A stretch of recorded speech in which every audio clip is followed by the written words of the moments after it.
You ask Tiger to solve. This deals with linear equations with one unknown. The final result is x equals 1. Let's solve it step by step. Simplify the expression. Expand the parentheses.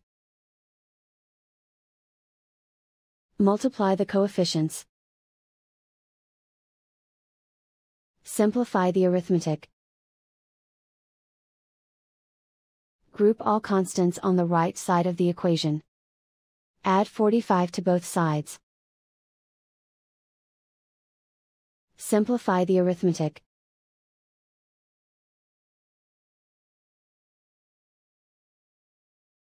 Isolate the x. Divide both sides by 10. Simplify the fraction.